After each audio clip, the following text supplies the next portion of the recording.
भारत अपनी स्वतंत्रता के 80वें वर्ष में प्रवेश करने जा रहा है, परंतु उसी के साथ साथ जो कुछ सदन में इस सत्र में घटित हो रहा है वो निश्चित रूप से लोकतंत्र के लिए एक गंभीर चुनौती के रूप में सामने आ रहा है।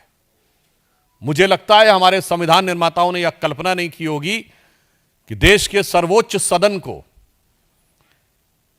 कोई बिगड़ा दिल से शहजादा अपनी उद्दंडता और सनक के आधार के ऊपर बंधक बनाकर रख लेगा। ये कठोर शब्द हमें इसलिए प्रयोग करने पड़ रहे हैं कि विगत कई सप्ताह से आपने देखा है कि विपक्ष और विशेषकर कांग्रेस पार्टी और नेता प्रतिपक्ष श्री राहुल गांधी ने निरंतर अपने आचरण से यह साबित किया है कि वो किसी भी प्रकार की सार्थक चर्चा सदन में नहीं चाहते। लगातार उन्होंने अपनी डिमांड बदली है, एक के बाद एक। पहले उन्होंने यह कहा कि नीट की परीक्षा को लेकर नियम में बदलाव होना चाहिए, वो मान लिया गया। कठोर कानून बनने चाहिए, छात्रों की मांग थी, वो मान लिया गया। कैबिनेट में भी प्रस्ताव पारित हुआ और नया बिल भी बन गया। उन्होंने कहा कि शिक्षा मंत्री जी का इस्तीफा होना चाहिए, वह भी मान लिया गया। केसेस हटने की बात हुई, वह भी मान लिया गया। हर बार वो एक नई डिमांड लेकर खड़े हो जाते हैं। फिर उन्होंने कहा कि गृह मंत्री अमित शाह जी आकर सदन में बयान दें। अब जब सरकार सदन में बयान देने को तैयार है, गृह मंत्री जी सदन में बयान देने को तैयार हैं, उसके बाद सदन क्यों नहीं चलने दिया जा रहा है? हम कांग्रेस पार्टी से यह साफ पूछना चाहते हैं कि हर कदम के ऊपर आप अपनी एक नई डिमांड खड़ी कर रहे हैं और जब वो चीज पूरी कर ली जाती है उसके बाद भी आप सदन को नहीं चलने दे रहे हैं।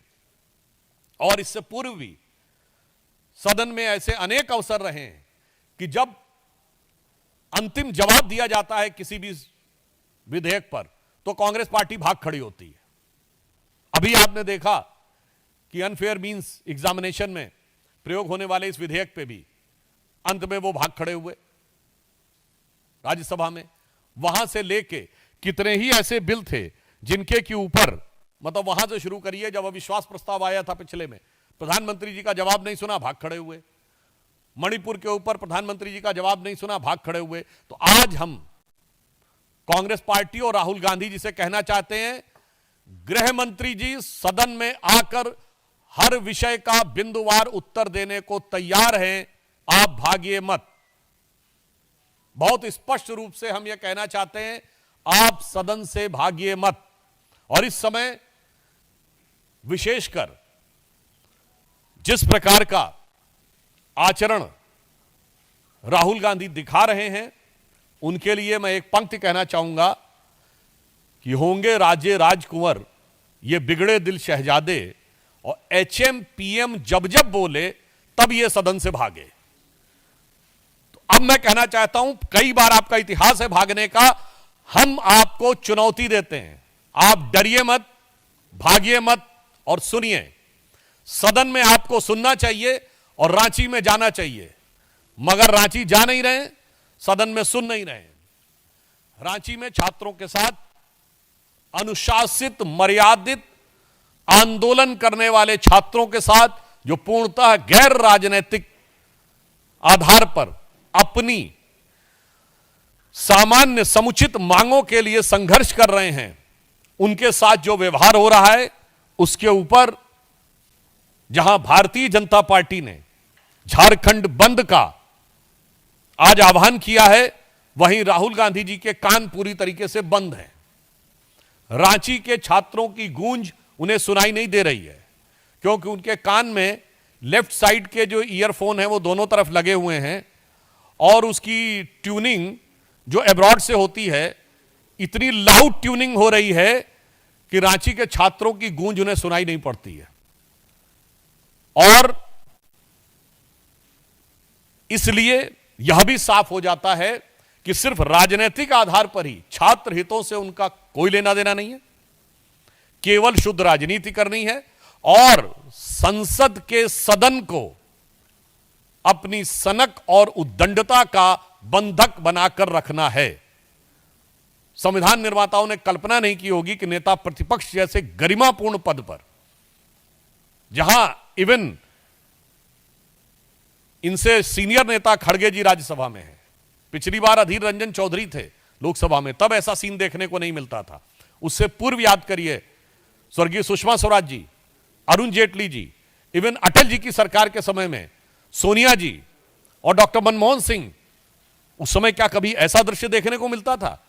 नरसिम्हा राव जी की सरकार में अटल जी और अडवाणी जी, तब कभी ऐसा सीन देखने को मिलता था? तो यह भारत के लोकतंत्र के लिए आज राहुल गांधी जी का आचरण एक चुनौती बन के खड़ा है। और यदि लोकतांत्रिक व्यवस्था और संवैधानिक व्यवस्था पर सबसे बड़ा संकट है तो वो कांग्रेस पार्टी और राहुल गांधी का आचरण। इसलिए हम एक बार फिर उनसे कहना चाहते हैं, राहुल जी भागिए मत, भागो मत, डरो मत और कान खोलकर गृह मंत्री जी का जवाब सुनो। मगर आप सबने देखा है कि ये सत्र के दौरान सदन से भागते हैं और सत्र के बाद विदेश भागते हैं। इसलिए मैं उनसे कहना चाहूंगा कि यह स्वाभाविक है कि आप सत्र के बाद एक बार पुनः विदेश भागेंगे, पर विदेश भागने से पहले इतनी हिम्मत जुटाइए, इतना साहस जुटाइए कि गृह मंत्री अमित शाह जी का वक्तव्य सुनकर जाइए। धन्यवाद। एक सेकेंड अब हम लोग क्वेश्चंस लेंगे। बताइए, बोलिए सर।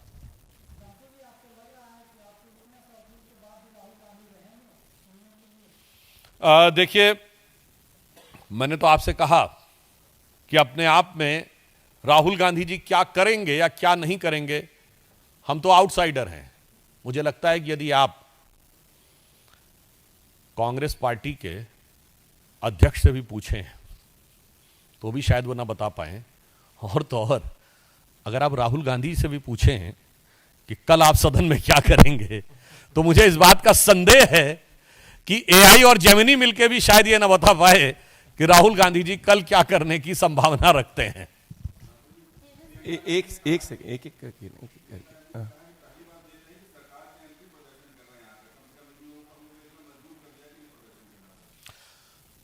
हम प्रदर्शन इस बात का नहीं कर रहे हैं, हम तो प्रदर्शन कर रहे हैं कि आप आके सुनिए।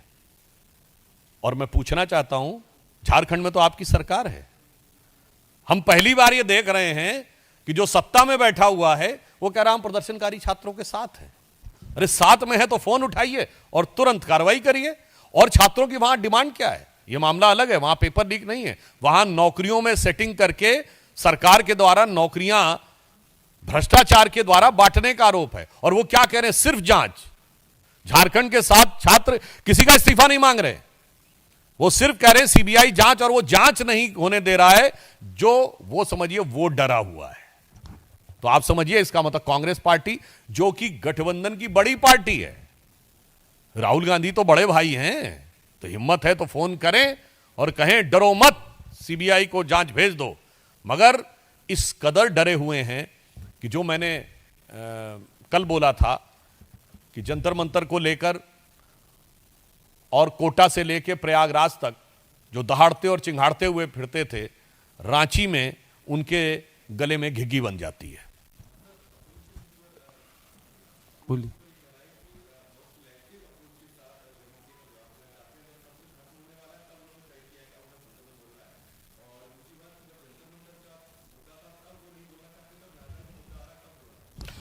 देखिए, पहली बात, सदन की कार्रवाई सदन के द्वारा निर्धारित व्यवस्था से होती है, जो सदन की कार्रवाई बिजनेस एडवाइजरी कमेटी में तय होती है, और उसके हिसाब से जो विधेयक पहले थे उन सारे विधेयकों को क्रमशः एक के बाद एक पारित कराया जाता है। उसके बाद भी यदि आप चर्चा चाहते हैं तो उस चर्चा के लिए स्थान दिया जाता है। जैसा कि संसदीय कार्य मंत्री किरण रिजिजू जी ने कहा था कि संसदीय व्यवस्था से कार्य चलेगा, जो विधेयक हैं उन विधेयकों पर जिस मंत्री को बोलना है वो बोलेंगे, उसके बाद आप चाहेंगे तो हम बात करने को तैयार हैं। मगर मैं कह रहा हूं, कल था या आज राहुल जी बहस से सुनने से, सदन से मत भाग। ANI.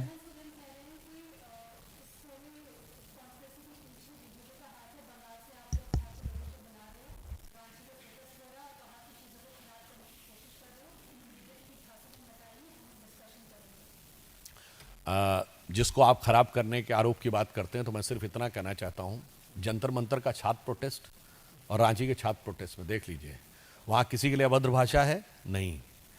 बल्कि कल देवेंद्र महतो बोल रहे थे, उन्होंने कहा कि जब किसी के खिलाफ नारा लगाया जाने लगा, उन्होंने कहा रोक दीजिए, नहीं लगाना है।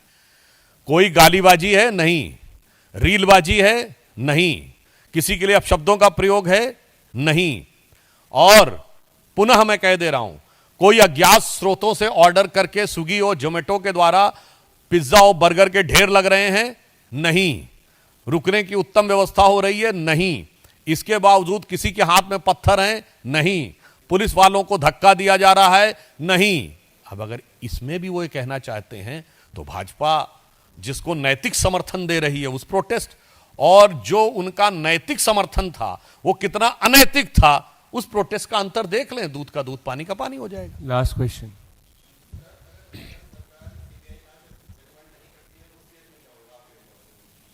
मुझे लगता है ये झारखंड सरकार के लिए और उससे अधिक कांग्रेस पार्टी के लिए और उससे अधिक राहुल गांधी जी के लिए, जो स्वघोषित छात्रों के सबसे बड़े स्वघोषित मसीहा बन के खड़े हैं, उनके लिए आज ये कसौटी है कि क्या वो अपनी सरकार को इतना भी साहस नहीं दे सकते कि वो ईमानदारी से उसकी जांच करवा सके। हाँ, ये बात जरूर हो सकती है कि अगर उनको लगे कि जांच की आंच में उनके हाथ जल सकते हैं, तो ध्यान रखना चाहिए, आपने बहुत से छात्रों का भविष्य जलाया है, तो उस जांच की आंच का सामना करने को तैयार रहना चाहिए। बहुत बहुत धन्यवाद। Thank you. Subscribe to One India and never miss an update. Download the One India app now.